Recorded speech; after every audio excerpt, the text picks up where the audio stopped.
Tens of thousands of protesters across the state, including right here in Arizona, joined a nationwide No Kings demonstration against President Trump's administration. Good evening, everyone. Thanks so much for watching 12 News at 10 o'clock on this Saturday night. I'm Rachel Cole.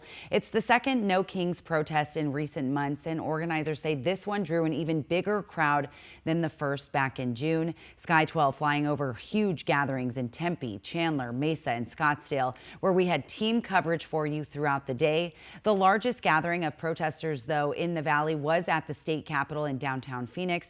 Organizers are estimating 30,000 people turned out, but there was new messaging this time around, as it's now been 5 weeks since Congresswoman-elect Adelita Grijalva won her seat, but she hasn't been sworn in. 12 News' Justin Pizzera was there earlier today and has more.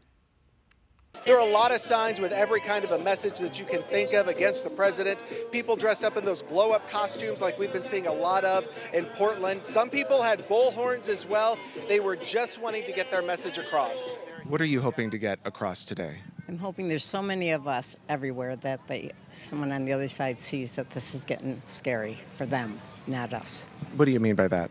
Well, they need to just change the way they're running our country, especially taking care of those who need help. We're in a moment where masked men are kidnapping people off the streets. Trump is openly ignoring the Constitution, cutting services that families rely on, giving away millions to his billionaire allies. His family is raking in millions themselves, and we're just here to say enough is enough. Demonstrators did march from the state capitol in downtown Phoenix for several blocks. There was also a big stage where they had a list of speakers, including some elected officials as well. I talked with the organizer here, and she said that they do want to get their message across, but they also wanted to make this with a different tone. They wanted it to be very family friendly. I did see some families across the parade route. They were passing out water. It did get a little bit warm here in downtown Phoenix today. Temps reached the mid-80s. I saw one woman on her rollerblades with a water bottle misting people as they went by in the parade. Interesting note, I did talk to Attorney General Chris Mays, and she said that she is planning to file a lawsuit on Monday or Tuesday against Speaker Mike Johnson to force him to swear in Representative Adelita Grijalva, which he has yet to do. A lot of these people here had signs saying, "Swear her in." They want her to be sworn in immediately. One of the organizers also said that she's expecting there to be a third No Kings protest. In downtown Phoenix, Justin Pizzera, 12 News. And over in the West Valley, more than 8,000 protesters gathered along Bell Road, with nearly 1,000 more in Goodyear. Many were taken to the streets for the first time, saying they see this as a crucial moment for democracy. 12 News journalist Joe Dana spoke with West Valley protesters to find out how many are crossing party lines.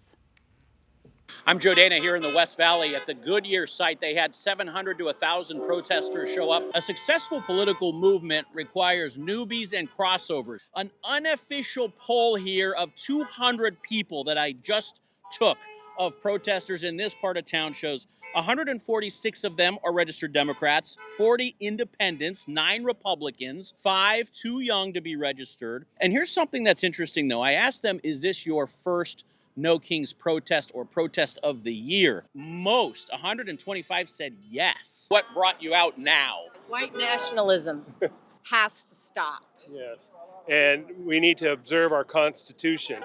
I've lived a long time, and I've seen a lot of political action. I've never seen anything like what's happening to our country. What in particular stands out that makes you feel like somehow this is different? Because we cannot depend on the courts anymore. You're 3 Republicans here protesting. We have conservative values. We want to see it swing to the middle, and it swung too far to the right. I think our democracy is really on the line, and we need to show support. The reasons they are here: the federal cuts to the Department of Ed, book bans, alleged unconstitutional ICE raids and National Guard deployments, and the list goes on. What do you say to those who say it's time for a strong, possibly even semi-authoritarian president? They want a stronger executive branch for these times. 3 co-equal branches of government. Joe Dana, 12 News. In other news tonight, a man in Avondale has died after police say a road rage shooting happened. This happened just before 1:40 this morning near Dysart and Thomas. 23-year-old Daniel Valencia was pronounced dead shortly after that shooting. There's no word yet on what led up to that incident. Meantime, one person is in custody. 4 people were killed in an overnight crash over in the West Valley. This one happened in the eastbound lanes of the US 60 near Peralta. We're told it was a 2-car crash. One of them caught fire and multiple people were thrown from a separate vehicle. Look at the damage there. 3 people died right there at the scene and another at the hospital. No word on what caused the accident or the names of the victims. 2 officers are hurt after a crash in central Phoenix. Take a look here. This happened near 7th Avenue and Grant around noon today. When crews arrived, they found that police SUV that you saw upside down and a second vehicle involved nearby. Officers say they had a community member in the back seat of the patrol car that was also taken to the hospital. The cause is under investigation.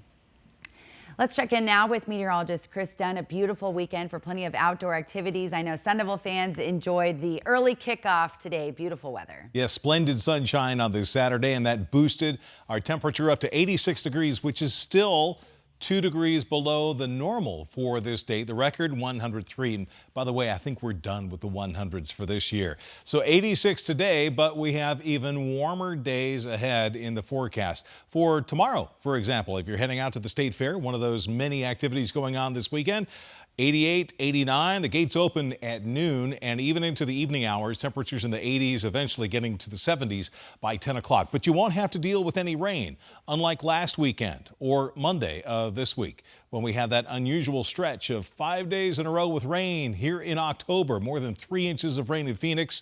There will be a little bit of rain across the northern mountains, Grand Canyon, Kaibab Plateau, and maybe the Flagstaff area come about Wednesday, with 30% chance of that happening. Here in the valley, mainly clear and cool tonight, down to 63, 89 tomorrow, sunny and warmer. Sunny and dry will close in on 90 degrees in your 7-day forecast. That's coming up, Rachel. All right, Chris, thank you.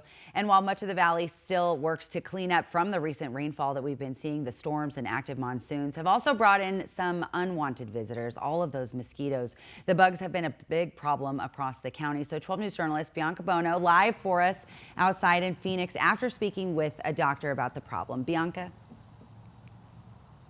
Yeah, Rachel, if you're anything like me, this probably looks very familiar to you. Some pest control companies tell me they are working overtime to try to respond to the growing need amongst residents. But tonight, I talked to a Valley pediatrician who explains when you should see a doctor. On Saturday at Phoenix's Papago Park, we're doing dancers from a Scottsdale studio posing for pictures. What's the name of your dance team? But also taking center stage, the mosquitoes flying around their photo shoot. I'm allergic to them, and so when I get bites, they're all in my backyard, and they swell up. And they're not alone. Recent record rainfall has led to increased mosquito activity across the valley. We're definitely experiencing the throes of it right now. Dr. Gary Kirklis is a pediatrician at Phoenix Children's Hospital. He's been seeing a higher number of parents coming in with concerns about mosquito bites on their kids. So I see quite a bit of parents coming in, particularly with mosquito bites that are quite large, where they're red, where the concern is possibly an infection. And when the number of mosquitoes goes up, so does the risk of West Nile. Maricopa County data shows that so far this year, there have been 146 mosquito samples that have tested positive for the virus, compared to just 48 in all of 2024.